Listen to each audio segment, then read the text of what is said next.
राम राम कर रहा हूँ जी, आप सभी को मन में कर लेना। आज बच्ची को छोड़ के जा रहा हूँ वापस। कई दिनों बाद स्कूल आई है। बीच में इसकी तबीयत थोड़ी ख़राब रही थी, तो उसकी वजह से आना नहीं हो पा रहा था, इसलिए हमारा वीडियो बनाना नहीं हो पा रहा था। तो अभी मैं एक वीडियो देख रहा था जिसमें एक मंदबुद्धि इंसान फिर से एक नई कोशिश में लगा हुआ है। आप उसकी ये क्लिप देखो। एक ऐसे राहुल गांधी से मिल लीजिए जो खुले तौर पर जनता को चिता रहे हैं, ये कहते हुए अगर नहीं जागे तो सब कुछ आपका कोई लूट कर ले जाएगा और आप सिर्फ देखते रह जाएंगे। जरा सुनिए इस आवाज को। तुम लोग सोए हुए लोगों, मैं खुल के तुम्हारे सामने बोल रहा हूं, तुम लोग सो गए हो। 73% हिंदुस्तान का जो बब्बर शेर है, जो इस देश को चलाता है, जो इस देश को आगे ले जाता है, वो सो गया है, कर गया है। ये देश की सच्चाई है। आप कहो जितना कहना है अग्निवीर नहीं होगा, अग्निवीर नहीं होगा, नहीं होगा। 73% में कम नहीं है, होगा। अब इससे आप टोटल देख करके लगाओगे, कई लोग हंसी में ले जाएंगे इस बात को, कई लोग इसका मजाक उड़ा लेंगे, कई लोग रोस्ट कर लेंगे, जैसे भी करेंगे वैसे करते रहेंगे। लेकिन आप इसके पीछे इसकी सोच नहीं समझ रहे हो। बंदे ने अब सोचा क्या है, किस तरफ जाना है, उसने पार्टी को किस तरफ लेके जाना है, कौन से वोटों को साधना है। अगले ने एक मुहिम चालू कर रखी है अपनी पार्टी को दोबारा जिंदा करने के लिए कि सर्वण वर्जिस ऑल कर दो। अब इन लोगों का टारगेट है कि सिर्फ, अगर थोड़े साफ शब्दों में बोला जाए, सिविल वार की तरफ देश को हानि पहुंचानी है इनको हर कीमत पे। इन्हें कोई फ़र्क नहीं पड़ता तुम्हारा अखंड भारत क्या था क्या नहीं था, इन्हें कोई फ़र्क नहीं पड़ता तुम्हें अभी अपना विस्तार करना है, तुम्हें अपना पाकिस्तान वापस चाहिए, तुम्हें अपना अफ़गानिस्तान वापस चाहिए, तुम्हें अपना बांग्लादेश वापस चाहिए, जो अपनी खोई हुई ज़मीन है वो तुम्हें वापस चाहिए। उन्हें कोई मतलब नहीं, बल्कि उन्हें तो अभी इसी में से और ज़मीन तोड़ दो, उस पर राज चाहिए, बस राज चाहिए, और इस देश को नाश की ओर ले जाना है। उनको हिंदू धर्म को समाप्त करना है। ये डिजिटल इंडिया जो हुआ है ना, ये ऐसे ही नहीं हुआ भाई। मोदी जी को ये जो करना पड़ा है, जो इन पे कभी कभी टैग लग जाता है कि अडानी, अंबानी और ये इन सारे पूंजीपतियों की जो है ये सरकार है, ये जो टैग लगा है मोदी जी पे, तो ये कोई ऐसे ही नहीं लगा मेरे भाइयों। मोदी जी पे पैसा नहीं है कि वो जा कर के मोबाइल की एक कंपनी बना लें। मोदी जी पे पैसा नहीं है कि वो फ्री में 1 साल तक सभी को नेट चलवा दें। उनको हर इंसान के हाथ में मोबाइल देना था जिसमें नेट हो, जिसमें जानकारी हो। वो प्रधानमंत्री के पद पे आने से पहले उनका पूरा रोड मैप क्लियर था कि मुझे क्या क्या करना है, कैसे करना है। हिंदू सोया हुआ है, ये कुंभकर्ण की निद्रा में जा चुका है। इसको जगाना है सबसे पहले, इसको बताना है तेरे साथ हो क्या क्या रहा है, तू अभी पता ही नहीं चल रहा है तुझे। हिंदू को पता ही नहीं था उससे क्या क्या छिन गया है जब वो सो रहा था। तब उसके खुद के आराध्य टेंट में पड़े हुए थे, वो दिवाली मना रहा था। अरे काय की दिवाली मना रहे थे तुम? हम दिवाली क्यों मनाते थे? क्योंकि उस दिन हमारे प्रभु श्री राम वापस लौटकर अयोध्या आए थे 14 वर्ष के बाद। तुम दिवाली मनाए चले जा रहे थे, वो टेंट में बैठे हुए थे, वो वापस भी नहीं आए थे। तुम्हें ये तक नहीं पता था अभी, क्योंकि हमें नहीं पता इसलिए हमें मालूम है। क्योंकि ये जानकारी हुई हमें जब हमारे पास में, हमारे हाथ में मोबाइल आया, हमारे हाथ में इंटरनेट आया, हमें जानकारी हुई कि क्या क्या हुआ। कहाँ से सीखते हम? स्कूलों से। कोई किताब तुम्हारी चलने नहीं दी जाती स्कूल में। तुम्हें इतिहास वो पढ़ाया गया जो उनको पढ़ावाना था। तुम्हें देश के चाचा बना दिए गए, देश के पापा बना दिए गए। राष्ट्रपिता, राष्ट्र का पिता कोई कैसे हो जाएगा भाई? धरती हमारी माता है। इस 54 साल के बच्चे की बात सुनो। न्याय यात्रा के दौरान छत्तीसगढ़ के कोरबा में राहुल ने कहा, जितनी बड़ी बड़ी कंपनियां हैं, बड़ी प्राइवेट यूनिवर्सिटीज़ हैं, सब की सब सवर्णों की हैं और आप लोग दिन भर जय श्री राम चिल्लाते रहते हो, क्या इससे रोजगार मिलेगा, क्या इससे पेट भरेगा, क्या इससे शिक्षा मिलेगी? उन्होंने कहा कि गरीब, पिछड़े, दलित, आदिवासी सिर्फ नारा लगाते हैं और घंटा बजाते रहते हैं। आप हार मान गए और 24 घंटा जय श्री राम, जय श्री राम, जय श्री राम,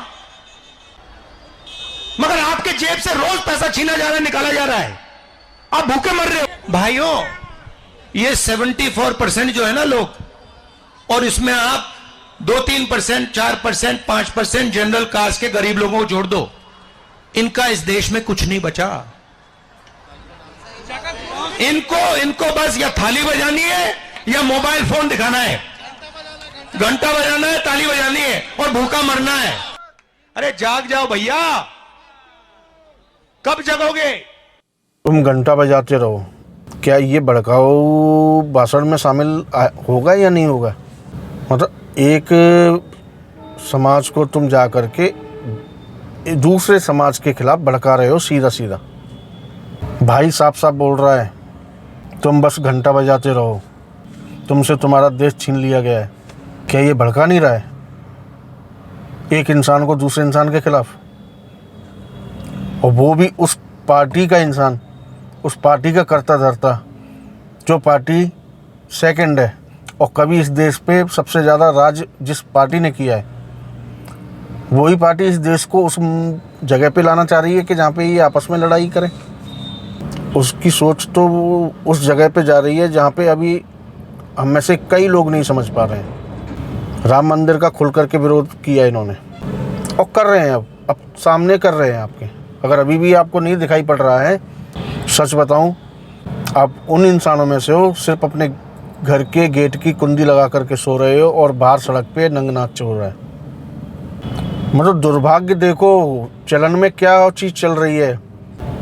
ऐसे इंसान को न मानने के लिए इन लोगों की क्या क्या सोच चल रही है, क्या क्या तरीके चल रहे हैं। जो चरित्र त्याग का एक सबसे ऊंचा माइलस्टोन है प्रभु श्री राम, उनको मत मानो।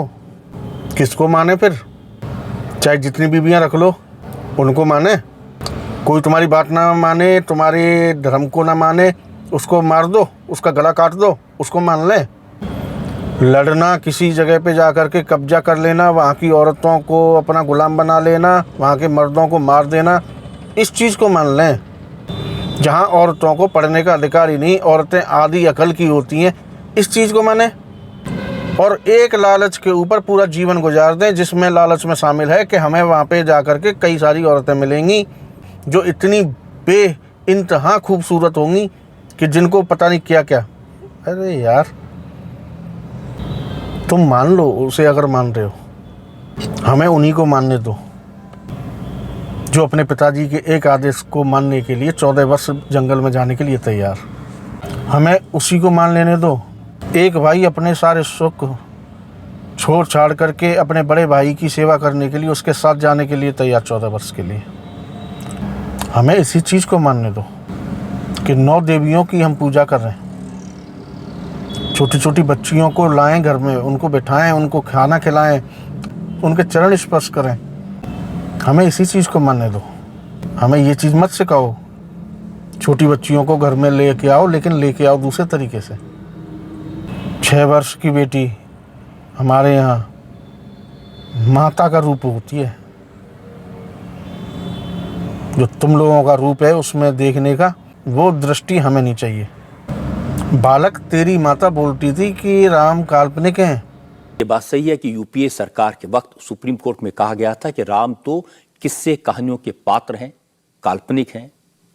सिर्फ किस्से कहानियों में हैं, और बिल्कुल सच बोलती थी। क्योंकि जिसने अपने धर्म में सिर्फ यही सीखा हो कि कैसे कहाँ लूटना है, कहाँ अपना डेरा डालना है, किस कबीले को जीतना है, वो तो इस चीज़ को एक्सेप्ट कर ही नहीं सकती कि किसी दूसरे धर्म में कोई इंसान इतना त्यागी हो सकता है, या इतने अच्छे, इतने खूबसूरत वाक्य कहीं हुए होंगे। वो कल्पना के दायरे में ही आएंगी उनके ये बातें। तो वो तो अपनी जगह पे बिल्कुल सही है, और तुम भी सही हो जो कर रहे हो इस समय कोशिश। सही कर रहे हो, मगर ध्यान रखना, जिसके हाथ में माचिस होती है उसी के हाथ जल्दी जलने के आसार ज़्यादा होते हैं। इसलिए माचिस तुम्हारे हाथ में है क्योंकि तुम उस पार्टी में उस ओहदे पे हो इस समय कि तुम आग लगा सकते हो, मगर ये मत भूलना उस आग में सबसे पहले जलोगे भी तुम जिस तरफ इशारा कर रहे हो वो सब समझ में आ रहा है। रही बात राम मंदिर बनने से तुम्हें क्या मिल रहा है, उसे क्या मिल रहा है, जो तुम्हारी जैसी सोच के लोग हैं उनके बाप का एक पैसा नहीं लग रहा है राम मंदिर को बनने में, और जो बना है अभी तक तो वो सिर्फ हमारे दिए हुए पैसों की ब्याज से बन गया है। आ रही है कुछ बात समझ में? इसलिए तुम्हारी औकात नहीं है राम मंदिर पे एक शब्द भी बोलने की। न सरकार का एक पैसा लगा है, न तुम्हारे जैसे का एक पैसा लगा है उसमें, और ना हमें चाहिए था। हम तो सीधी सी भाषा में इतना भी समझ सकते हैं कि राक्षस देवों के कार्य में सहायता क्यों देंगे। क्या अब हमारी समझ में आता है? फर्क सीधा सा तो है, कौन परिवार को त्याग करके राष्ट्र को आगे बढ़ा रहा है, कौन राष्ट्र को त्याग करके परिवार को आगे बढ़ा रहा था। क्या इतना फर्क दिखाई नहीं पड़ रहा हमें?